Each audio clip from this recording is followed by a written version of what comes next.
మరో ప్రయోగానికి సిద్ధమైంది ఇస్రో. శ్రీహరికోట అంతరిక్ష ప్రయోగ కేంద్రం నుంచి రేపు ఉదయం 10:17 పిఎస్ఎల్వి C-62 రాకెట్ను ఇస్రో ప్రయోగించనుంది. ఈ మేరకు అన్ని ఏర్పాట్లు పూర్తి చేసినట్లుగా శాస్త్రవేత్తలు తెలిపారు. ఇవాళ మధ్యాహ్నం 12:17 కౌంట్ డౌన్ ప్రారంభం కానుంది.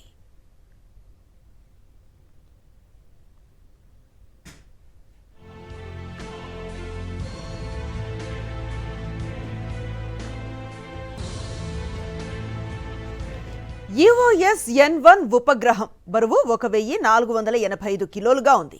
పిఎస్ఎల్వి C-62 రాకెట్ ద్వారా EOS-N1 కేవలం ఒకే ఉపగ్రహం కాకుండా 15 చిన్న ఉపగ్రహాలను కూడా కక్షలోకి పంపనుంది. వీటిల్లో 8 విదేశీ ఉపగ్రహాలు, 7 స్వదేశీ ఉపగ్రహాలు ఉన్నాయి.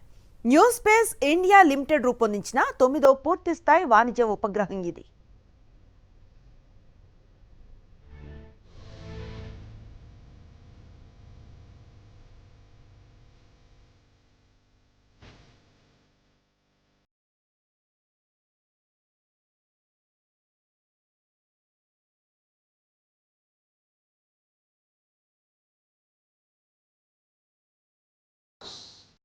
EOS-N1 ఉపగ్రహం ప్రధానంగా భూ పరిశీలన లక్ష్యాల కోసం రూపొందించబడింది. దీనివల్ల వాతావరణ మార్పులు, ప్రకృతి విపత్తులు మరియు భూభాగంలో జరుగుతున్న వివిధ మార్పులను వేగంగా గుర్తించడం, విశ్లేషించడం సాధ్యమవుతుంది. ఈ ఉపగ్రహం సైనిక, దేశ రక్షణ రంగాల్లో కూడా కీలక భూమికను పోషించనుంది. ఎందుకంటే భూభాగ పరిశీలన మరియు మార్పుల గమనిక ద్వారా తక్షణ నిర్ణయాలు తీసుకోవడంలో సహాయం చేస్తుంది.